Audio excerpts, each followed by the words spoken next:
जी, अच्छा हाँ जी, मैं ये बात करना चाहता था कि ये जो स्काई है, मतलब ये स्काई मतलब ये कुछ चीज़ है कि मतलब ये सिर्फ़ कुरान या ऐसी जो किताबें हैं जिसमें ये नाम आता है कि ये मतलब बगैर पिलर के हमने मतलब इसको खड़ा वगैरह कर दिया। तो साइंस इसके बारे में क्या कहती है?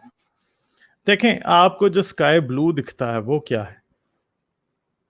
वो बेसिकली आपके वो वाटर पेपर्स हैं जो कि आपके एटमॉस्फेयर में मौजूद हैं, और जब लाइट उन पे पड़ती है तो लाइट स्कैटर होती है, और जब स्कैटर्ड लाइट है उसका कलर ब्लू होता है, इसलिए आपको स्काई जो है आपको स्काई ब्लू कलर का नजर आता है। ठीक है, वरना अगर फर्ज करते आपका एटमॉस्फेयर नहीं होता तो यही स्काई दिन को भी आपको तारे नजर आते।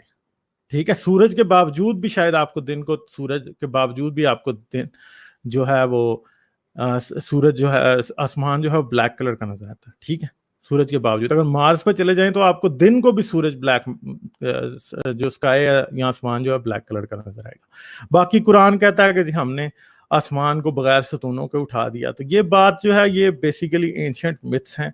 जिधर मेसोपोटामियन मिथ्स में भी जो है वो खुदा जो है वो उनके खुदा जो है वो आसमान को उठाते हैं बगैर सतूनों के। इजिप्शियन मिथ्स में भी उनके खुदा जो है बगैर सतूनों के आसमान को उठाते हैं, बल्कि इजिप्शियन मिथ्स में जो जो देवी नूत है वही उनका आसमान है। ठीक है, और सूरज जो है वो रोजाना उसकी उसके वजाइना से निकलता है और उसके मुंह में जाके गरूब हो जाता है रोजाना।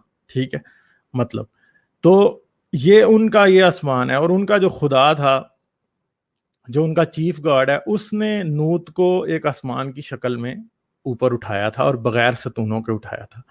इसी तरह अगर आप बाइबल में देखें तो बाइबल में क्या होता है कि बाइबल में लिखा हुआ है, पहली जो किताब है पैदाइश की किताब या जेनेसिस की बुक, उसके अंदर ये लिखा हुआ है कि जी खुदा ने ऊपर के पानियों को नीचे के पानियों से जुदा किया और दरमियान में फिजा कायम हुई जिसको खुदा ने आसमान कहा।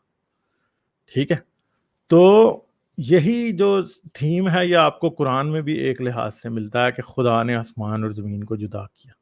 ठीक है, तो बेसिकली पहले तो बाइबल में यूं मिलता है कि जी ज़मीन जो थी, ज़मीन को पानी को हटाया गया तो नीचे से ज़मीन निकली।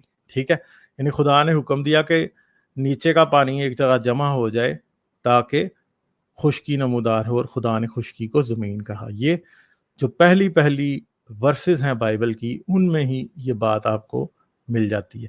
और फिर उसके बाद खुदा ने नीचे के पानियों को और ऊपर के पानियों को जुदा किया और आसमान बना।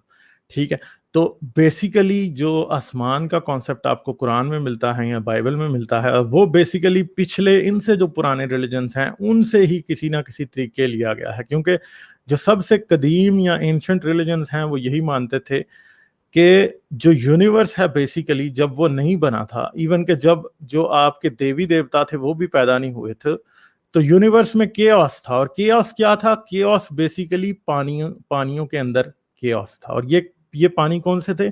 ये एंशंट वाटर्स थे जो कि खुदाओं से भी पहले वजूद रखते थे, और ये एंशंट वाटर्स के अंदर पहले खुदा पैदा हुए, फिर खुदाओं ने ये धरती और ये आसमान और ये सारी चीजें जो हैं आहिस्ता आहिस्ता से बनाई। तो चलें, आपका कोई और क्वेश्चन है तो कीजिए, नहीं तो नहीं, फिर नहीं मैं बस किसी और के। चलें जी, थैंक यू वेरी मच। ठीक है। Thank you sir. Thank you.